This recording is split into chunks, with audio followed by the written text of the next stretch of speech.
الحمد لله نحمده ونستعينه ونستغفره ونؤمن به ونتوكل عليه ونعوذ بالله من شرور أنفسنا ومن سيئات أعمالنا من يهده الله فلا مضل له ومن يضلله فلا هادي له أشهد أن لا إله إلا الله وحده لا شريك له وأشهد أن محمدًا عبده ورسوله اللهم صل على محمد وأزواجه وذريته كما صليت على آل إبراهيم وبارك على محمد وأزواجه وذريته كما باركت على آل إبراهيم إنك حميد مجيد رب اشرح لي صدري ويسر لي أمري واحلل عقدة من لساني يفقه قولي بخاری شریف میں یہ حدیث پاک امام بخاری علیہ الرحمہ 5 بار لے کر آئے ہیں کہ نبی کریم صلی اللہ علیہ وسلم نے ارشاد فرمایا کلکم راع وکلکم مسئول عن رعیتہ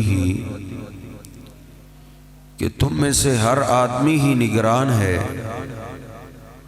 اور ہر ایک سے اس کی نگرانی کے بارے میں بھی پوچھا جائے گا والرجل راع علی اہل بیتہ کم از کم ہر مرد ہر آدمی اپنی 4 دیواری پہ نگران ہے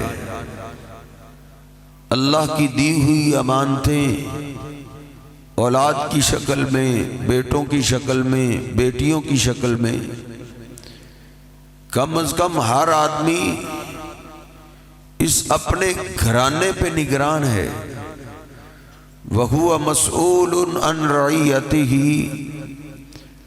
اور ہر آدمی سے جس طرح اس کی اپنی زندگی کے بارے میں پوچھا جائے گا ایسے ہی اس سے اپنی اولاد کے بارے میں بھی پوچھا جائے گا اس لیے اولاد کی فکر کرنی چاہیے یہ اولاد نیک بن جائے دیندار ہو جائے با ادب بن جائے تو ماں باپ کے لیے دنیا میں بھی آنکھوں کی ٹھنڈک ہے اور اگر ماں باپ دنیا سے چلے بھی جائیں قبر میں پہنچ جائیں تو نیک اولاد قبر میں پہنچے ہوئے ماں باپ کو بھی فائدہ پہنچاتی رہتی ہے جس طرح کہ بخاری شریف کی حدیث پاک ہے قبر میں ہر آدمی کو اس کا جنتی محل ہر روز دکھایا جاتا ہے اور مسند احمد میں حسن سند کے ساتھ حدیث پاک ہے کہ ایک دن قبر میں آدمی دیکھتا ہے کہ اس کا محل پہلے سے زیادہ خوبصورت ہے تو وہ پوچھتا ہے انا لی ھذا اب میں نے کوئی عمل تو کیا نہیں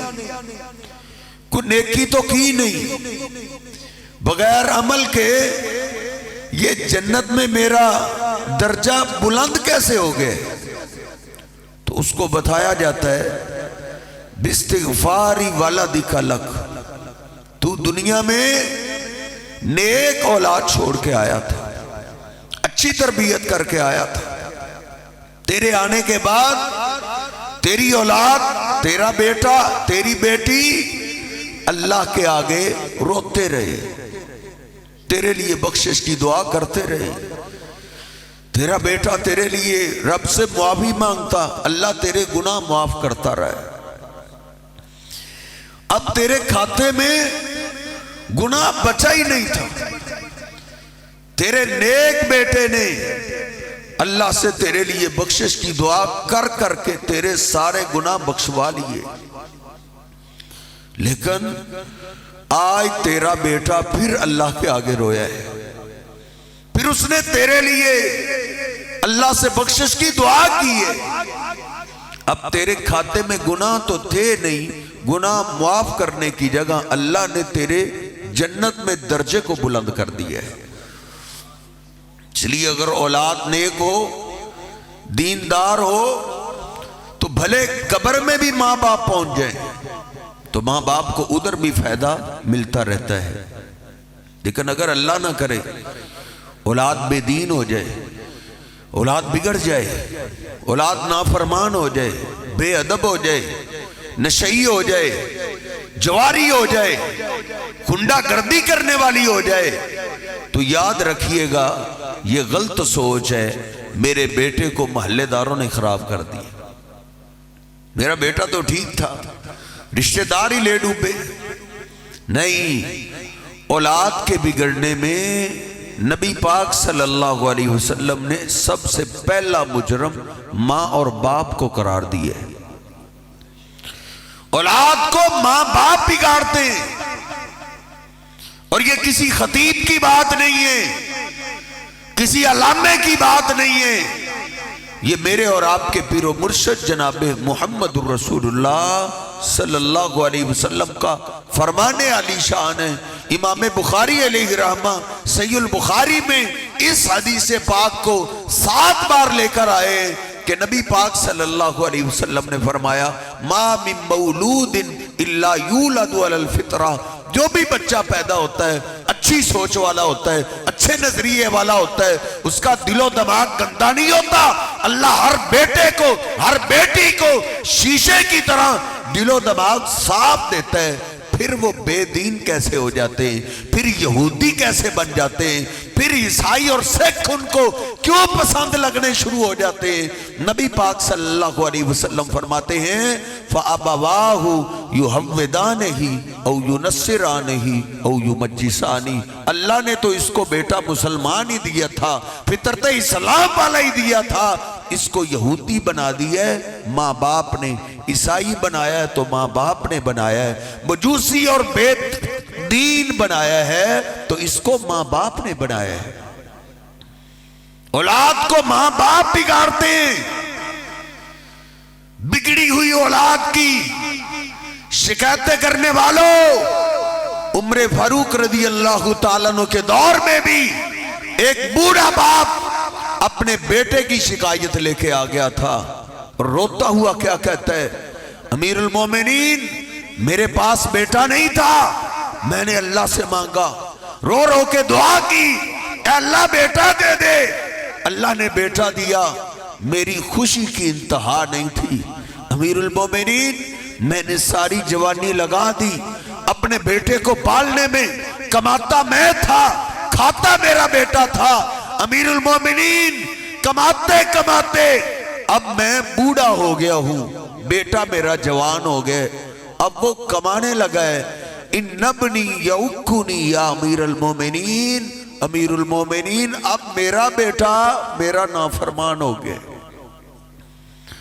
جب مجھے اس کے پیسوں کی، اس کی کمائی کی ضرورت پیش آئی ہے، اب وہ مجھے اچھا نہیں سمجھتا، سارے اس کے خرچے پورے ہوتے ہیں، بیوی بچوں کے اخراجات پورے ہوتے ہیں، دوستوں پہ خرچ کرنا جانتا ہے، اپنے اس کے نخرے نائز اور خرچے پورے ہو رہے ہیں، لیکن میرے خرچے کا خیال نہیں رکھتا۔ امیر المومنین نے انتظامیہ کو بھیجا، پکڑ کے لاؤ اس کے بیٹے کو، پکڑ کے لایا گیا، باپ بیٹا دونوں عدالت فاروقی میں۔ امیر المومنین نے سب سے پہلا سوال بوڑھے باپ سے کیا ہے، آج بھی گھر گھر کا یہی رونا ہے نا. ہر چوک پہ کوئی نہ کوئی بوڑھا روتا ہوا دکھائی دیتا ہے. کسی نہ کسی گھر میں, کسی نہ کسی ڈیرے میں کوئی نہ کوئی بوڑھا باپ, بوڑھی ماں روتی ہوئی دکھائی دیتی ہے. یہ کوئی نئی بات نہیں ہے. اس وقت بھی ایک روتا ہوا باپ امیر المومنین کے پاس آیا تھا, تو امیر المومنین نے سب سے پہلا سوال اسی باپ سے کیا تھا, وہ بیٹے کے رونا رونے والوں. امیر المومنین نے کیا پوچھا؟ کہا بزرگوں پہلے تم بتاؤ, ما علمتہ من الکتاب والسنہ, جس تعلیم نے, جس قرآن نے, جس حدیث نے آپ کا ادب سکھانا تھا, آپ کا احترام سکھانا تھا, کیا آپ نے اپنے اس بیٹے کو قرآن و حدیث کی تعلیم دی ہے؟ قرآن و حدیث سکھایا ہے؟ آج بھی ذرا معاشرے کا جائزہ لیجئے, ماں باپ رونا رونے والوں سے پوچھئے, آپ نے اپنی اولاد کو قرآن و حدیث کی تعلیم دی ہے؟ جس قرآن و حدیث نے آپ کے بیٹے کو آپ کا ادب سکھانا تھا, آپ نے تو اپنے بیٹے کو اس کا دشمن بنایا ہے. تیرے سامنے سے قرآن کا کوئی طالب علم, سٹوڈنٹ گزر جاتا, تو نفرت کی نگاہ سے دیکھتا تھا, تو ان کو انسان نہیں سمجھتا تھا. تیرے گھر میں بیٹا پیدا ہوا, تو نے پہلے دن سے آرزو کر لی, لے بیٹا تجھ پہ جتنی دولت لگی میں لگا دوں گا, میں نے تجھے انگریز بنانا ہے. انگریز بنانے میں تو لگا رہا. تو نے کہا گورنمنٹ سکول میں اپنے بیٹے کو نہیں پڑھاتا, ادھر انگلش صحیح نہیں پڑھائی جاتی, میں اپنے بیٹے کو پرائیویٹ سکول میں داخل کرواؤں گا. تو نے پرائیویٹ کیوں داخل کروانے؟ کہتا ہے میں نے اپنے بیٹے کو انگریز بنانا ہے. انگریز تو صاحب جب تو انگریز بنائے گا تو تیرا بیٹا تجھ سے انگریزوں جیسا ہی شروع کرے گا. کوئی گندم کاشت کر کے مونجی نہیں کاٹتا, چاول نہیں اٹھاتا, جو بوئے گا وہی کاٹتا ہے. انگریزوں کے ہاں یہی چلتا ہے کہ نوجوانوں کا کام ہے اپنی جوانی انجوائے سے گزاریں, بوڑھوں کا بوجھ جوان نہیں اٹھا سکتے. ان کے ہاں جب ماں باپ بوڑھے ہو جاتے ہیں تو وہ ظالم حکومت کو جمع کروا دیتے ہیں, اور ان کے شاہی محلات میں اور بیڈ روموں میں کتے تو آ سکتے ہیں لیکن بوڑھے ماں باپ نہیں آ سکتے. تو نے قرآن و حدیث چھڑا کے اپنی اولاد کو اس تعلیم کی طرف لگایا ہے, اور تو نے کیا سمجھا ہے کہ تیری اولاد کا رزق ڈگریوں میں. تمام ملکوں کے لوگ پاکستانی قوم کو بے وقوف سمجھتے ہیں. بھیڑ چال بنی ہوئی ہے ہمارے ہاں, لوگوں نے اپنے بزنس اور کاروبار کھولے ہوئے, لیکن مجھے تجھ پہ افسوس ہے. تیری اور ایک یہودی کی سوچ میں کیا فرق ہے؟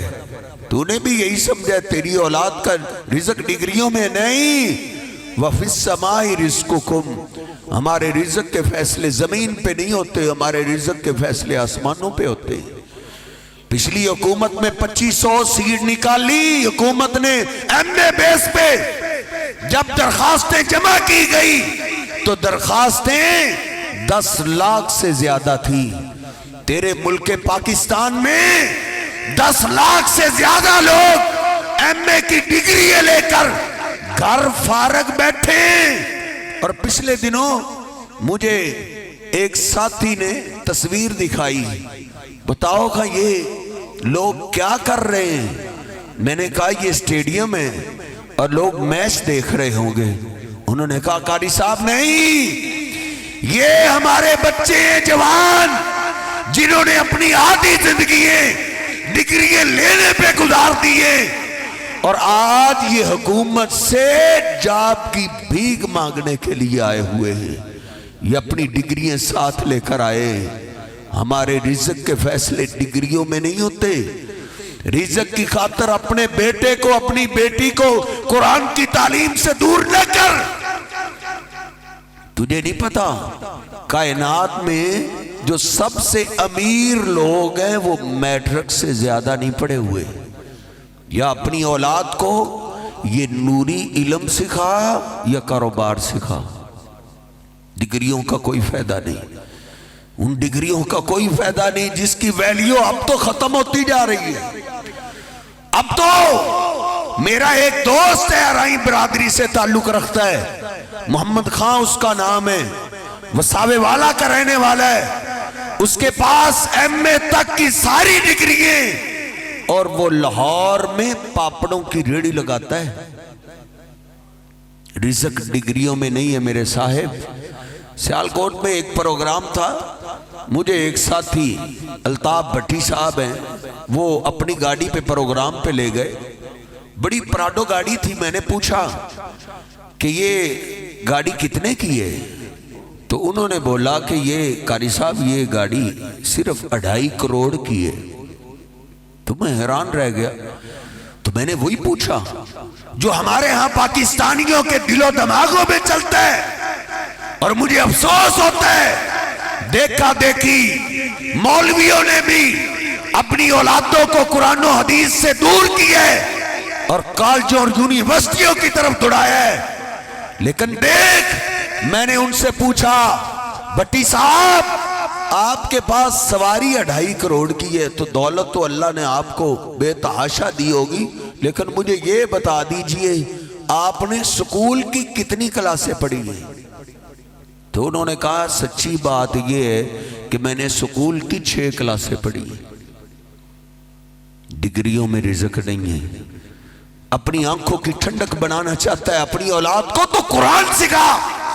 قرآن آپ کے بیٹے کو آپ کا ادب سکھاتا ہے۔ اللہ کا قرآن کہتا ہے یسألونک ماذا ینفقون، یہ نوجوان پوچھتے ہیں اب میری تنخواہ آ گئی ہے، میں کمانے والا ہو گیا ہوں، میری کمائی میری جیب میں آ گئی ہے، اب میں اس کمائی کو کیسے خرچ کروں؟ تو قرآن کیا ادب سکھاتا ہے؟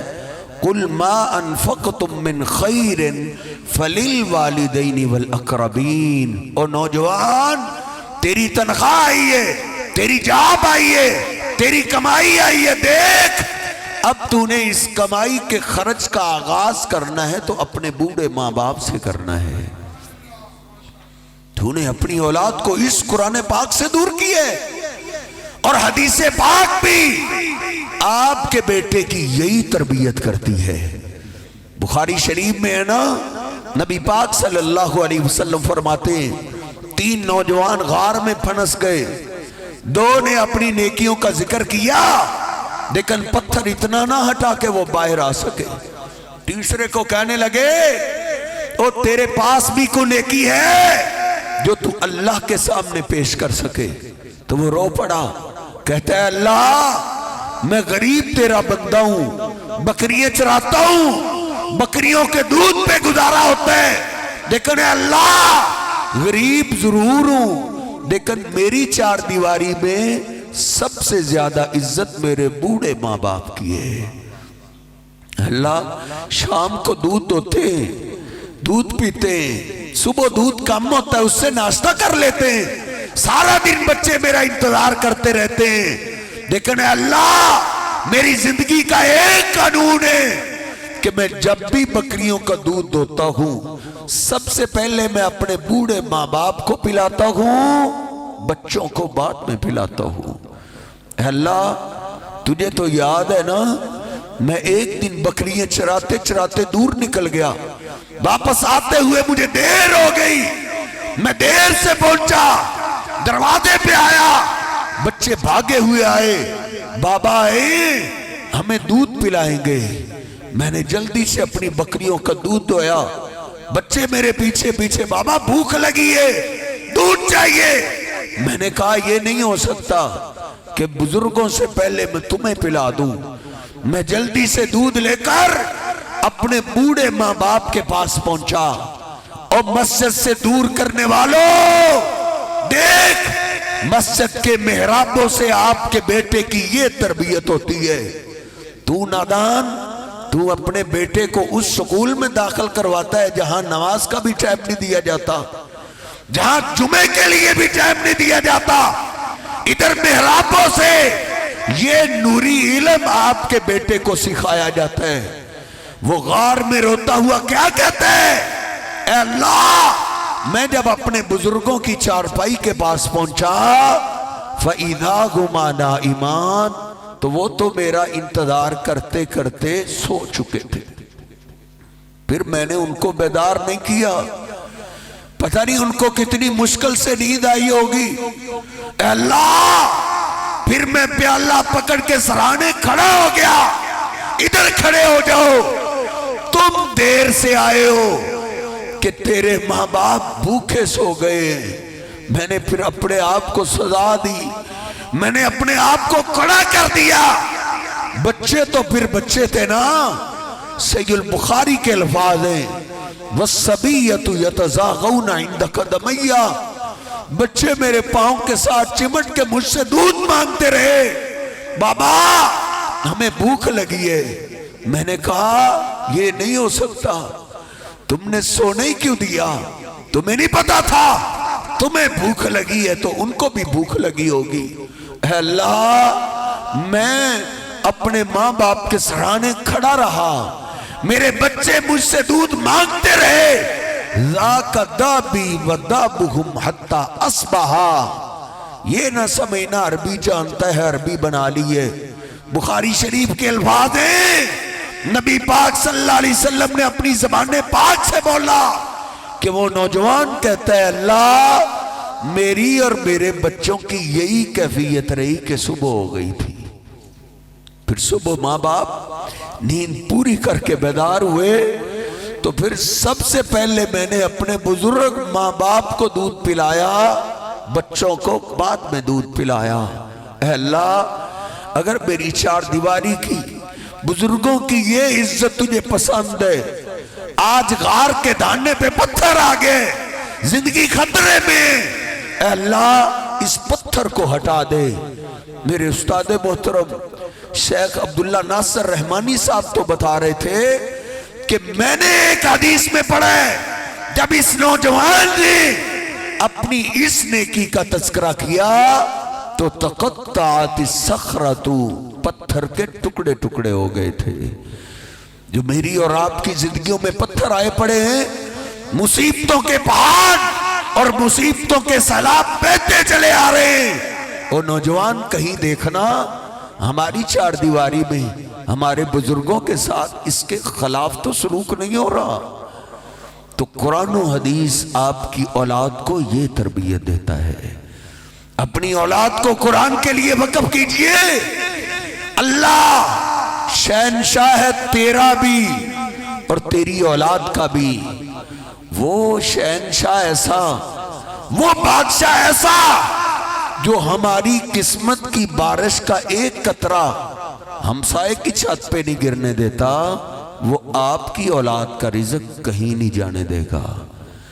اپنی اولاد کو قرآن کے لیے وقف کر دو، اللہ آپ کی اولاد کو کبھی بھی ضائع نہیں کرے گا، کیونکہ اللہ کے ہاں سب سے زیادہ عزت اس کی ہوتی ہے جو قرآن والا بن جاتا ہے۔ صحیح البخاری میں نے پڑھا ہے، صحیح مسلم میں پڑھا ہے، نبی پاک صلی اللہ علیہ وسلم چلتے چلتے سیدنا ابی بن کعب کے پاس پہنچے۔ سیدنا ابی بن کعب رضی اللہ تعالیٰ عنہ پریشان ہو گئے۔ اللہ کے حبیب آپ پیغام بھیج دیتے، غلام حاضر ہو جاتا۔ آپ نے فرمایا ابی تیرے پاس میں اپنی مرضی سے نہیں آیا، ان اللہ امرنی ان اقرأ علیک القرآن، اللہ نے مجھے تیری طرف بھیجا ہے کہ میں تجھے قرآن پڑھ کے سناؤں۔ ابی حیران ہو گئے، فبکا ابی، ابی کی آنکھوں میں آنسو آ گئے، روتے ہوئے عرض کرتے ہیں اسمانی اللہ، اللہ کے حبیب کیا اللہ نے عرش پہ میرا نام بھی لیے؟ کہاں؟ ابی سماک اللہ، آج اللہ نے عرش پہ تیرا نام لے کے کہا ہے کہ ابی آپ کی امت کا قاری ہے، اس کو جا کے قرآن سناؤ۔ اللہ کے ہاں قرآن والے کی بڑی ویلیو ہے، ہر بندے کے بس کی بات نہیں ہے، اللہ کی قسم یہ بس وہی ہے جس کو اللہ پسند کر لیتا ہے۔ وہی خوش نصیب باپ ہی اپنے بیٹے کو قرآن کے لیے وقف کرتا ہے، کیونکہ اللہ کے ہاں بڑی ویلیو ہے قرآن والے کی۔ دیکھ، قرآن کا ایک طالب علم ہے تو بزرگ، بڑی عمر والا ہے، لیکن قرآن سیکھنے والا ہے، اور سیکھتا بھی زیادہ نہیں، ایک آیت کا سبق لینے والا ہے، ایک آیت سیکھتا ہے۔ اللہ دل دیکھتا ہے، اس کے دل میں میری کلام کی چاہت کتنی ہے، میری کلام کا پیار کتنا ہے۔ آج ایک آیت کا سبق لینے کے لیے گھر سے نکلا، قربان جائیں ان لوگوں پہ، وہ کیسے عظیم لوگ تھے، وہ اپنے محبوب پیغمبر کی تلاش کے لیے نکلتے ہیں، خوشبو سے اندازہ لگا لیتے تھے ہمارے حبیب اس طرف گئے ہوں گے۔ سیدنا عبداللہ بن ام مکتوم آنکھوں سے دکھائی نہیں دیتا، نبی نے نکلے نبی پاک صلی اللہ علیہ وسلم کی تلاش میں، خوشبو جب زیادہ محسوس ہوئی تو آواز دے دی، علمنی آیت یا رسول اللہ، اے اللہ کے رسول صلی اللہ علیہ وسلم، آپ کا عبداللہ ایک آیت کا سبق سیکھنے کے لیے آیا ہے، علمنی، مجھے سکھا دے، مجھے ایک آیت سکھا دے۔ نبی پاک صلی اللہ علیہ وسلم ادھر مشرکین مکہ کے سرداروں کے پاس بیٹھے ہوئے ہیں، جنہوں نے شرط لگائی ہوئی ہے کہ آپ اگر ہمیں اپنی بات سنانا چاہتے ہیں تو جب آپ ہمارے پاس ہو، یہ غریب لوگ نہ آیا کریں، یہ ہمارے ساتھ بیٹھے تو ہماری گستاخی ہوتی ہے، ہماری توہین ہوتی ہے۔ ہر دور کے لعنتی لوگ قرآن والوں سے نفرت کرتے رہے ہیں، آج بھی کہیے جو قرآن والوں کو نفرت کی نگاہ سے دیکھتے ہیں، میڈیا پہ بیٹھے ہوئے جب زہر اگلتا ہے تو قرآن والوں کے خلاف اگلتا ہے، مدرسے والوں کے خلاف بولتا ہے۔ اس وقت بھی تھے جنہوں نے شرط ہی لگا دی تھی کہ یہ غریب قرآن والے ہمارے برابر نہ بیٹھا کریں، ہماری گستاخی ہوتی ہے، ہماری توہین ہوتی ہے۔ نبی پاک صلی اللہ علیہ وسلم کو دنیا کا لالچ نہیں تھا، لالچ تو ایک ہی تھا کہ دور دور سے لوگ آ کے جنتوں کے مالک بن رہے ہیں، اور میری برادری کے لوگ، مکہ شہر کے باسی، وہ ابھی بھی اندھیرے میں ہیں، کسی طریقے سے یہ مسلمان ہو جائیں۔ لیکن سیدنا عبداللہ بن ام مکتوم رضی اللہ تعالیٰ عنہ، ان کو تو دکھائی بھی نہیں دیتا تھا نا، ان کو تو پتہ ہی نہیں چلا نبی پاک صلی اللہ علیہ وسلم کن کے پاس بیٹھے ہیں۔ ان کو ایک ہی غم سوار ہے، اللہ کے حبیب ایک آیت کا سبق دے دیجئے۔ میرے محبوب پیغمبر علیہ السلام نے سنا، عبداللہ بن ام مکتوم آئے، ماتھے پہ بل چڑھائے اور تھوڑا سا منہ پھیرا ہے۔ اللہ پاک کو اپنے محبوب کی یہ ادا پسند نہیں آئی۔ قرآن سیکھنے کے لیے قرآن کا طالب علم آیا ہے اور ماتھے پہ بل چڑھائے۔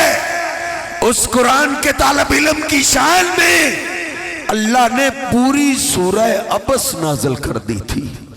عبس وتولی ان جاءہ الاعمی، انہوں نے ماتھے پہ بل چڑھا لیا، انہوں نے منہ پھیر لیا، کیونکہ ان کے پاس ایک نبینہ آ گیا تھا۔ آپ کو پڑھیے مشرکین مکہ کے سرداروں کی، نہیں میرے حبیب، آپ کا کام ان تک پہنچا دینا ہے، آپ کا کام ختم ہو گیا، ہدایت آپ کے بس کی بات نہیں ہے، جو مانتا ہے مانے، جو نہیں مانتا نہ مانے۔ لیکن ان کی خاطر اللہ نے پھر قانون بنا دیا، لا تطرد الذین یدعون ربہم، او میرے حبیب ان سرداروں کی خاطر آپ نے آئندہ سے کبھی بھی ان قرآن کے طالب علموں کو اپنی مجلس سے دور نہیں کرنا۔ اور جب اس آیت کا آخری حصہ میری سمجھ میں آیا ہے، میری چیخیں نکل گئی، واللہ شہنشاہ کیا کہتا ہے، فَتَطْرُدَهُمْ فَتَكُونَ مِنَ الظَّالِمِينَ۔ او میرے حبیب اگر آئندہ آپ قرآن والوں کو اپنی مجلس سے دور کرو گے تو پھر تو آپ ظالموں میں سے ہو جاؤ گے۔ اللہ پاک کے ہاں قرآن والے کی اتنی شان ہے، اتنا مقام ہے، پھر نبی پاک صلی اللہ علیہ وسلم کے ہاں بھی سب سے زیادہ شان اور مقام ہے تو قرآن والے کی ہے۔ اس کی کئی مثالیں دی جا سکتی ہیں، صرف ایک ہی مثال عرض کرتا ہوں۔ صحیح البخاری سے احد کے 70 شہداء ہو گئے، نبی پاک صلی اللہ علیہ وسلم نے فیصلہ کیا کہ 3-3 4-4 کے لیے ایک ہی قبر تیار کر دو۔ صحابہ فرماتے ہیں جب 3-4 کی ایک قبر تیار ہو جاتی ہم اطلاع دیتے اللہ کے حبیب ایک قبر تیار ہو گئی ہے، نبی پاک صلی اللہ علیہ وسلم تشریف لاتے اور آپ ان 3-4 کے پاس کھڑے ہو کر ہم سے ایک سوال کرتے تھے، ایک سوال۔ ذرا تصور کیجئے ادھر کوئی شان کی کسر باقی رہ جاتی ہے؟ یہ کون ہے جو ایک ایک دن میں آپ کا کئی بار دیدار کرنے والے، جو آپ کے خطبات سننے والے، جو آپ کے پیچھے نمازیں پڑھنے والے؟ اور یار یہ تو وہ ہے جو آپ کا دفاع کرتے کرتے انہوں نے اپنی جان قربان کر دی ہے۔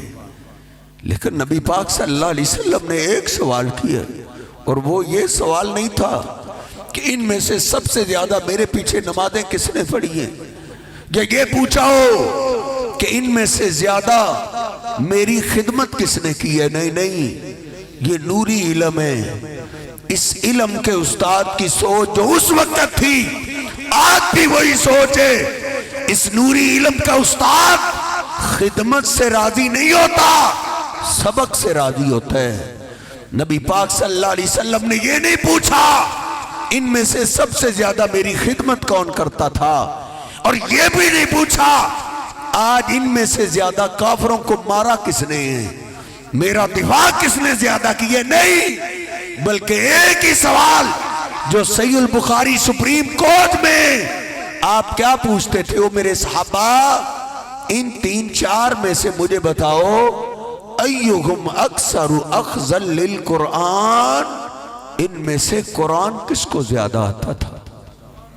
ان میں سے قرآن کا قاری تو کوئی نہیں، ان میں سے قرآن کا قاری کون ہے؟ صحابہ کہتے ہم اشارہ کرتے اللہ کے حبیب ان میں سے تو یہ قرآن بڑے شوق سے پڑھتا تھا، یہ قرآن کا قاری ہے۔